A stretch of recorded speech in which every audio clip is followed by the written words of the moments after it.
Present మన India growth కాస్త slow అవ్వడానికి అండ్ మన రూపీ కంటిన్యూగా పడిపోవడానికి one of the major reason మనం చాలా ఎక్కువ వస్తువుల్ని బయట దేశాల నుంచి ఇంపోర్ట్ చేసుకుని చాలా తక్కువ వస్తువుల్ని ఎక్స్పోర్ట్ చేస్తాము. మనం ఇంపోర్ట్ చేసుకునే వాటిలో మేజర్గా ఆయిల్ అండ్ న్యాచురల్ గ్యాసెస్ ఉంటాయి. మనం 85% కన్నా ఎక్కువ ఎనర్జీ సోర్స్ని బయట నుంచి ఇంపోర్ట్ చేసుకుంటాం. మన ఇండియాలో ప్రొడ్యూస్ చేసేది చాలా తక్కువ. అందుకే మీరు గమనించండి, ఆయిల్ ప్రైజులు పెరిగిన ప్రతిసారి ఇండియన్ ఎకానమీ సఫర్ అవుతుంది.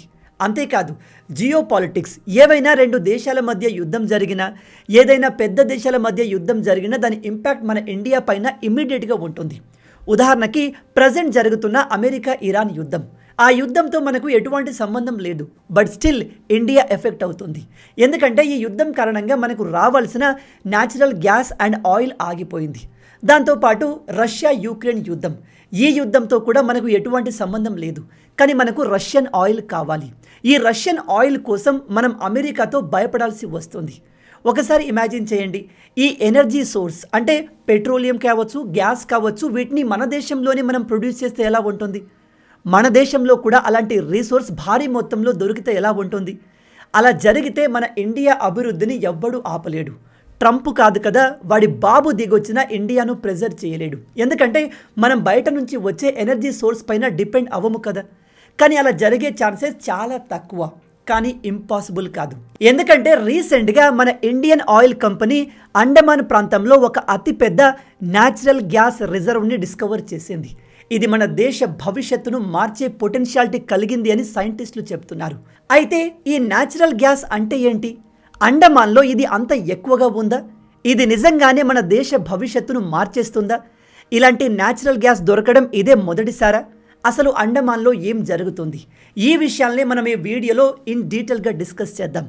కానీ అంతకన్నా ముందు మీ అందరికీ ఒక చిన్న ప్రకటన. ప్రపంచంలో జరుగుతున్న ఉద్రిక్తలతో మార్కెట్ మరోసారి షేక్ అయింది. కానీ సరైన సమయంలో ఇన్వెస్ట్ చేసిన వారు ఈ అవకాశాన్ని ఉపయోగించుకొని తమ పోర్ట్ఫోలియో పెంచుకున్నారు. మిగతా వారు చూస్తూ ఉండిపోయారు. నేడు మార్కెట్ అప్స్ అండ్ డౌన్స్ ఉన్నా కానీ ఎవరైనా సరే స్టాక్ మార్కెట్లో మనీ సంపాదించవచ్చు. అది కూడా ఫ్యూచర్ అండ్ ఆప్షన్ ట్రేడింగ్ చేస్తూ చాలా తక్కువ టైంలో సంపాదించవచ్చు. అందుకు మీకు మార్కెట్ వుల్ఫ్ హెల్ప్ అవుతుంది. ఈ మార్కెట్ వుల్ఫ్ ఎక్స్పర్ట్ స్టాక్ మార్కెట్ని అర్థం చేసుకుని రైట్ డెసిషన్ తీసుకుంటారు. అండ్ ఇదొక SEBI registered app. Best part ఏమిటంటే మీరు కేవలం 99 రూపీస్ లైఫ్ టైం ఫీతో ట్రేడింగ్ స్టార్ట్ చేయవచ్చు. ఈ యాప్ ఎలా వర్క్ అవుతుందంటే, దీన్ని ఓపెన్ చేసి పిన్ కొట్టి లాగిన్ అవ్వాలి.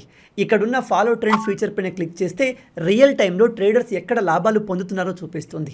ఫాలో ట్రెండ్ని క్లిక్ చేసి ట్రేడ్ ప్లేస్ చేస్తే ట్రేడ్ స్టార్ట్ అవుతుంది. ఇందులో మీరు చాలా చిన్న ఇన్వెస్ట్మెంట్తో స్టార్ట్ చేయవచ్చు. అదే వేరే యాప్లో బిగ్ అమౌంట్ ఇన్వెస్ట్ చేయాలని చెప్తారు.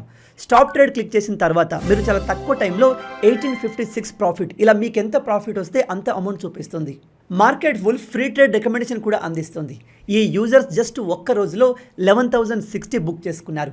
నెలలో 70,468 రూపీస్ అండ్ సంవత్సరంలో 5,03,940 రూపీస్ వరకు లాభాలు పొందామని క్లెయిమ్ చేస్తున్నారు. అండ్ ఈ ప్రాఫిట్స్ పైన ఎటువంటి కమిషన్స్ ఉండవు. ఇప్పటి వరకు ఈ మార్కెట్ వుల్ఫ్ని 20 lakh పీపుల్ డౌన్లోడ్ చేసుకున్నారు. వాళ్ళు దీన్ని ఒక స్ట్రాంగర్ ఫైనాన్షియల్ ఫ్యూచర్ బిల్డ్ చేసుకోవడానికి యూజ్ చేస్తున్నారు. దీనికి సంబంధించిన లింక్ కింద డిస్క్రిప్షన్లో అలాగే పిన్ కమెంట్లో ఇచ్చాను. అన్నీ తెలుసుకొని ఇంట్రెస్ట్ ఉన్న వాళ్ళు యాప్ని ఇప్పుడే డౌన్లోడ్ చేసుకోండి. ఒకసారి మీరు ఇక్కడ మ్యాప్లో చూసినట్టయితే ఇవి అండమాన్ నికోబార్ ఐలాండ్స్. పైన ఉన్నవి అండమాన్ ఐలాండ్స్, కింద ఉన్నవి నికోబార్ ఐలాండ్స్. ఇప్పుడు గ్యాస్ లభించింది అండమాన్ ఐలాండ్స్లో. మీరు ఇక్కడ చూసినట్టయితే విజయపురం 3 వెల్లో ప్రజెంట్ న్యాచురల్ గ్యాస్ నిల్వలు దొరికాయి. ఇది ఈస్ట్ కోస్ట్ అండమాన్కి 15 కిలోమీటర్ల దూరంలో ఉంది. సముద్ర గర్భంలో 355 మీటర్ల లోతులో ఉంది. అండ్ ఈ గ్యాస్ని ఫైండ్ అవుట్ చేయడానికి భూమి లోపల అంటే సముద్రం లోపల భూమిలో 1900 కిలోమీటర్ల లోతుకి డ్రిల్ చేశారు. అంత లోతులో న్యాచురల్ గ్యాస్ లభించింది. ఇక్కడ ముఖ్యమైన విషయం ఏమిటంటే అండమాన్ ఐలాండ్స్లో ఇలా న్యాచురల్ గ్యాస్ దొరకడం ఇది రెండవసారి. సెప్టెంబర్ 2025లో ఇలాగే డ్రిల్ చేసినప్పుడు అప్పుడు కూడా సముద్ర గర్భంలో న్యాచురల్ గ్యాస్ నిల్వలు లభించాయి. దాన్ని మరింత కన్ఫర్మ్ చేయడానికి ఈసారి మళ్ళీ డ్రిల్ చేశారు. లాస్ట్ టైం విజయపురం వెల్ 2లో గ్యాస్ దొరికింది. అది కోస్టల్ ఏరియాకు 17 కిలోమీటర్ల దూరంలో, సముద్ర గర్భంలో 295 మీటర్ల లోతులో, భూమి లోపల 2650 మీటర్ల లోతులో ఆ గ్యాస్ రిసోర్స్ లభించాయి. గుడ్ న్యూస్ ఏమిటంటే ఇక్కడ లభించే న్యాచురల్ గ్యాస్లో 87% మీథేన్ ఉంది. అంటే ఇది మంచి క్వాలిటీ కలిగిన గ్యాస్ అని అర్థం. విషయం ఏమిటంటే మన దేశంలోని సైంటిస్టులకు ఎస్పెషల్లీ జియోలజిస్టులకు ఈ అండమాన్ ప్రాంతంలో భారీ మోతాదులో ఆయిల్ అండ్ గ్యాస్ నిల్వలు ఉండే అవకాశం ఉంది అని ముందు నుంచే తెలుసు. ఎందుకంటే మీరు ఈ ఏరియా మొత్తాన్ని చూస్తే ఇది major hydrocarbon bearing geological belt. ఇందులో మయన్మార్, ఇండోనేషియా, థాయిలాండ్ లాంటి దేశాలు అన్నీ కవర్ అవుతాయి. అయితే already Myanmar, Indonesia and Thailand దేశాల్లో భారీ పొటెన్షియాలిటీ కలిగిన ఈ న్యాచురల్ గ్యాస్ నిల్వలు లభించాయి. ఆ దేశాలు అక్కడ ఆల్రెడీ గ్యాస్ని బయటకి ఎక్స్ట్రాక్ట్ చేస్తున్నాయి. దురదృష్టకరం ఏమిటంటే మన భారత ప్రభుత్వం ఈ ప్రాంతంలో గ్యాస్ నిల్వలు ఉండే అవకాశం ఉంది అని తెలిసి కూడా ఇంతకుముందు ఎప్పుడూ ఇలాంటి డ్రిల్లింగ్ చేయలేదు. ఇప్పుడు దాన్ని ఫైండ్ అవుట్ చేసి ఏదో గొప్ప విషయంలాగా బయటకు చెప్తున్నారు. ఎనీవే, లేట్ అయినా అట్లీస్ట్ ఇప్పుడైనా చేశారు. ప్రజెంట్ మన ఇండియాలో ముంబై నుంచి, కృష్ణా గోదావరి డెల్టా నుంచి, అస్సాం నుంచి అండ్ రాజస్థాన్ నుంచి గ్యాస్ని ఎక్స్ట్రాక్ట్ చేస్తున్నారు. అంటే ఈ ప్రాంతాల్లో ఆల్రెడీ మనకు చిన్న సైజులో న్యాచురల్ గ్యాస్ నిల్వలు లభించాయి. కానీ ఇవి దేశానికి సరిపోవు. అందుకే మనం బయట నుంచి ఎక్కువగా ఇంపోర్ట్ చేసుకుంటున్నాం. కానీ ఇప్పుడు అండమాన్లో లభించిన నిల్వలు వీటికంటే పొటెన్షియాలిటీ కలిగినవి. ఇక్కడ మనకు భారీ మోతాదులో న్యాచురల్ గ్యాస్ లభించే అవకాశం ఉంది. ఎందుకంటే ఆల్రెడీ థాయిలాండ్, మయన్మార్, ఇండోనేషియా లాంటి దేశాలు తమ ప్రాంతాల్లో ఇలాంటి గ్యాస్ని ఫైండ్ అవుట్ చేసి ఎన్నో సంవత్సరాల నుంచి ఎక్స్ట్రాక్ట్ చేస్తున్నారు. ప్రజెంట్ మనం ఉన్న ఈ పరిస్థితుల్లో మన ఇండియాకు ఇలాంటి నిల్వలు లభించడం చాలా ఇంపార్టెంట్. ఎందుకంటే నేను మీకు ఇందాక చెప్పినట్టు మన ఇండియా ఎనర్జీ విషయంలో ఇతర దేశాలపైన హెవీగా డిపెండ్ అయి ఉంది. మనం క్రూడ్ ఆయిల్ కోసం, ఎల్ఎన్జీ ఇంపోర్ట్ కోసం, పెట్రోలియం కోసం భారీగా డబ్బును ఇన్వెస్ట్ చేస్తాము. వందల వేల బిలియన్స్ ఖర్చు చేస్తాము. అలాంటిది ఇప్పుడు మన దగ్గర ఇలాంటి న్యాచురల్ గ్యాస్ రిసోర్స్ లభిస్తే ఆ డబ్బంతా మనం దేశ అభివృద్ధి పైన ఖర్చు చేయవచ్చు. మనం ఎక్కువగా ఇంపోర్ట్ చేసుకునే ఈ ఎనర్జీ కారణంగా ట్రేడ్ డెఫిసిట్లో ఉంటున్నాము. రూపాయి విలువ పడిపోతూ ఉంటుంది, డాలర్ స్ట్రాంగ్ అవుతూ ఉంటుంది. డాలర్ ఎందుకు స్ట్రాంగ్ అవుతుంది అంటే మనం బయట నుంచి ఎనర్జీ కొనాలంటే డాలర్స్లోనే పే చేయాలి. మనం మన రూపీని కాకుండా డాలర్స్ని వాడినప్పుడు డాలర్ స్ట్రాంగ్ అవుతుంది, రూపీ వీక్ అవుతుంది. చాలామంది గవర్నమెంట్ని రూపీ వీక్ అవుతుంది అంటూ క్రిటిసైజ్ చేస్తూ ఉంటారు. చేయాలి, అందులో తప్పు లేదు. కానీ మన రూపీ స్ట్రాంగ్ అవ్వాలంటే మనమంతా కూడా మేడ్ ఇన్ ఇండియా వస్తువులు కొనాలి. మన దేశ ఫ్యాక్టరీస్కి, కంపెనీస్కి ఎంకరేజ్మెంట్ ఇవ్వాలి. కానీ మనలో అలాంటి యూనిటీ లేదు. అలా కాకపోయినా ఈ బయట నుంచి వచ్చే ఎనర్జీ రిసోర్స్ని ఆపి మనమే దాన్ని ప్రొడ్యూస్ చేయగలిగితే ఆటోమేటిక్గా రూపీ స్ట్రాంగ్ అవుతుంది. సో ఆ విధంగా మనకు అండమాన్లో భారీ మొత్తంలో న్యాచురల్ గ్యాస్ నిల్వలు లభిస్తే అది దేశ భవిష్యత్తును మార్చగలదు. మీ అందరికీ తెలుసు, ఇరాన్ అమెరికా యుద్ధంలో మన ప్రమేయం ఏమీ లేదు. కానీ ఆ యుద్ధం కారణంగా మనం సఫర్ అవుతున్నాము. రష్యా యుక్రెయిన్ యుద్ధంలో కూడా మనకు ఎటువంటి సంబంధం లేదు. స్టిల్ మనం సఫర్ అవుతున్నాము. ఎందుకంటే ఈ దేశాల నుంచి వచ్చే ఆయిల్ ఈ యుద్ధం కారణంగా ఆగిపోతుంది.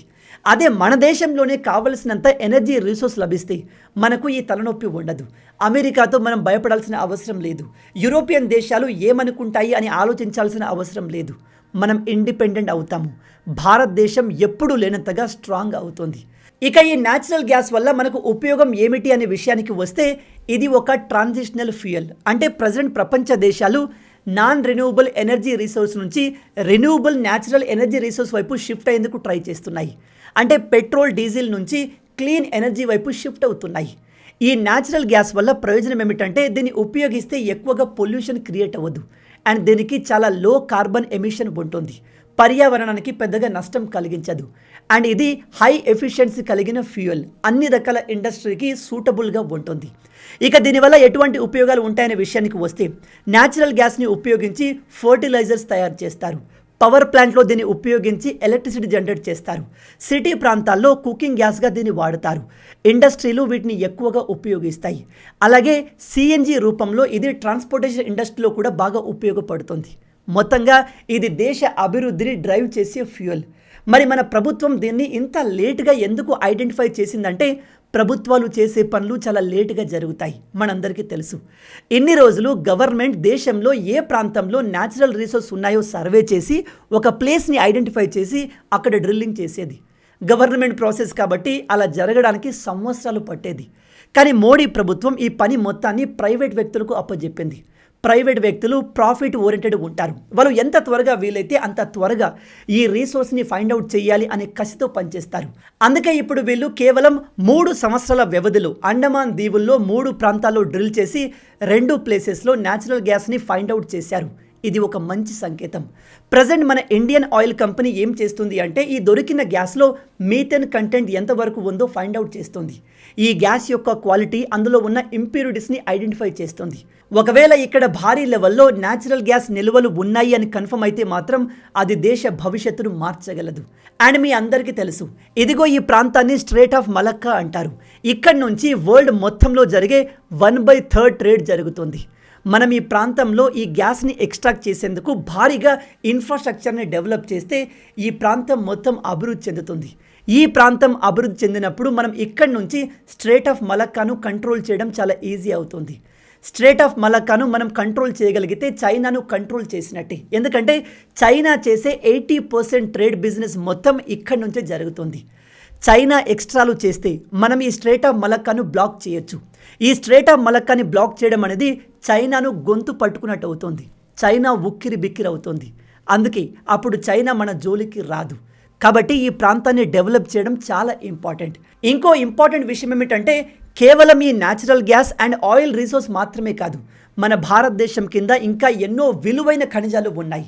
నేను ఈ మాట ఎందుకు చెప్తున్నాను అంటే చైనా ఇలాంటి విషయాల్లో చాలా ఫాస్ట్గా ఉంటుంది. చైనాకు చెందిన సైంటిస్టులు, ఎస్పెషల్లీ జియోలజికల్ డిపార్ట్మెంట్ వాళ్ళు ఆ దేశం మొత్తాన్ని స్కాన్ చేసి వాళ్ళ దేశం కింద ఏమేమి ఖనిజాలు, న్యాచురల్ గ్యాస్, ఆయిల్ రిసోర్స్ ఉన్నాయో వెంటనే ఐడెంటిఫై చేసి వాటిని బయటకు తీసుకుంటారు. జస్ట్ ఎగ్జాంపుల్కి చెప్తున్నాను, 2024లో ఒక సూపర్ జాయింట్ గోల్డ్ మైన్ని చైనా డిస్కవర్ చేసింది. అందులో 1000 టన్నుల బంగారం వాళ్ళకు దొరికింది. దాని వర్త్ దాదాపు $100 బిలియన్ ఉంటుంది. 2021లో 1 బిలియన్ టన్నుల ఆయిల్ని షింజియాంగ్ ప్రావిన్స్లో ఐడెంటిఫై చేశారు. చైనాలో దొరికిన అతిపెద్ద ఆయిల్ డిస్కవరీ ఇది. 2025లో ఏషియాలోనే largest under ocean gold mine కూడా చైనాకు దొరికింది. అంటే అక్కడి సైంటిస్టులు అండ్ ప్రభుత్వం తమ దేశం కింద ఏముంది అనే విషయాన్ని వెంటనే తెలుసుకొని దాని ద్వారా బెనిఫిట్ అవుతున్నారు. కానీ మన ప్రభుత్వం నత్తనడక నడుస్తుంది. మన భారతదేశం కింద అంతకన్నా విలువైన ఖనిజాలు ఖచ్చితంగా ఉంటాయి. వాటిని ఐడెంటిఫై చేసే వాళ్ళే లేరు. మీరు నమ్మరు, ఇంత పెద్ద భారతదేశంలో మన ప్రభుత్వం ఇప్పటి వరకు 20% కూడా పూర్తిగా ఎక్స్ప్లోర్ చేయలేదు. అంటే మనం నిలబడ్డ ఈ నేల కింద ఏముందో మనకు తెలియదు. ఐరానికల్లీ మన ప్రభుత్వానికి కూడా తెలియదు. అందుకే భారత ప్రభుత్వం కూడా ఇండియా మొత్తాన్ని సర్వే చేసి అడ్వాన్స్ టెక్నాలజీని ఉపయోగించి మన దేశం కింద ఎంతటి విలువైన ఖనిజాలు, ఆయిల్, న్యాచురల్ గ్యాస్ రిసోర్స్ ఉన్నాయో కనుక్కొని వాటిని ఎక్స్ట్రాక్ట్ చేయగలిగితే అవి దేశ భవిష్యత్తును మార్చగలవు. కానీ కొన్నిసార్లు రీసోర్స్ దొరికినప్పటికీ మనం చైనా లాగా వెంటనే వాటిని బయటకు ఎక్స్ట్రాక్ట్ చేయలేము.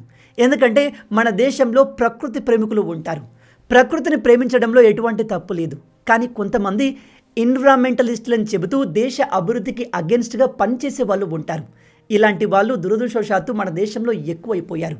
రీసెంట్గానే రాహుల్ గాంధీ అండమాన్ నికోబార్ దీవులకు వెళ్ళి అక్కడ భారత ప్రభుత్వం కన్స్ట్రక్ట్ చేయాలి అనుకున్న ఒక అతిపెద్ద పోర్ట్ని అపోజ్ చేస్తూ ఇక్కడ పోర్ట్ని కన్స్ట్రక్ట్ చేస్తే ప్రకృతి నాశనం అవుతుంది అంటూ ఏవో నీతులు చెప్తున్నాడు. అయినో ప్రకృతి విషయంలో ఇంత కన్సర్న్గా ఉంటే మంచిది. కానీ భారత ప్రభుత్వం ఒకవేళ ఈ ప్రాంతంలో ఒక్క చెట్టు నరికితే దానికి 10 రెట్లు వేరే ప్రాంతంలో నాటుతామని చెబుతుంది. అండ్ అలాంటి పని జరుగుతుంది కూడా. ప్రకృతిని ఏమాత్రం డిస్టర్బ్ చేయకుండా అభివృద్ధిని సాధించడం ఇంపాసిబుల్. ఇది ఒక సాడ్ రియాలిటీ. ప్రపంచంలో ఉన్న అన్ని దేశాలు ఇలాగే చేస్తాయి. మనము చెయ్యక తప్పదు. లేదా మనం ఇతర దేశాలతో కంపేర్ చేస్తే చాలా వెనకబడిపోతాం. అందులో డౌటే లేదు. అవునా కాదా? ఈ అండమాన్లో లభించిన న్యాచురల్ గ్యాస్ నిల్వల్లో ఎంత గ్యాస్ ఉంది, అది దేశానికి ఎంతవరకు ఉపయోగపడుతుంది అనే విషయం పైన ఇంకా క్లారిటీ రాలేదు. మన సైంటిస్టులు దానిపైన పనిచేస్తున్నారు. వెరీ సూన్ ఆ విషయాలు కూడా బయటకు వస్తాయి. వాటిని మనం వేరే వీడియోలో డిస్కస్ చేద్దాం. మొత్తంగా ఇవే ఈ వీడియోకి సంబంధించిన పూర్తి విషయాలు. ఈ టాపిక్ గురించి మీరేమనుకుంటున్నారు? ఒకవేళ అండమాన్ ప్రాంతంలో నిజంగానే భారీ మొత్తంలో న్యాచురల్ గ్యాస్ నిల్వలు ఉన్నాయని తెలిస్తే అక్కడ డెవలప్మెంట్ చేయాలా వద్దా? ఆ డెవలప్మెంట్ కోసం చుట్టుపక్కల ఉన్న ప్రకృతికి నష్టం జరిగే అవకాశం ఉంది. ప్రకృతిని చూసి మనం డెవలప్మెంట్ని ఆపేద్దామా, లేదా ఆ చెట్లను నరికి వేరే ప్రాంతంలో కంపెన్సేషన్ చేస్తే బెటర్ అంటారా? మీ ఆలోచనల్ని కింద కామెంట్లో చెప్పండి. ఈ మార్కెట్ వుల్ఫ్ యాప్ని ఇప్పటికే more than 2 million users use చేస్తున్నారు. దీనికి సంబంధించిన లింక్ డిస్క్రిప్షన్ అండ్ పిన్ కమెంట్లో ఇచ్చాను. ఇంట్రెస్ట్ ఉన్న వాళ్ళు అన్ని తెలుసుకొని యాప్ డౌన్లోడ్ చేసుకోండి. మొత్తంగా ఇవి ఈ వీడియోకి సంబంధించిన పూర్తి విషయాలు. ఈ వీడియో మీకు నచ్చింది అనుకుంటున్నాను. నచ్చితే అలా ఊరికే చూసి వెళ్ళిపోకుండా వీడియోని లైక్ చేయండి. రాబోయే వీడియోలో ఇంకో ఇంట్రెస్టింగ్ టాపిక్తో మళ్ళీ కలుద్దాం. అంటిల్ దెన్, జై హింద్, జై భారత్, భారత్ మాతాకి జై.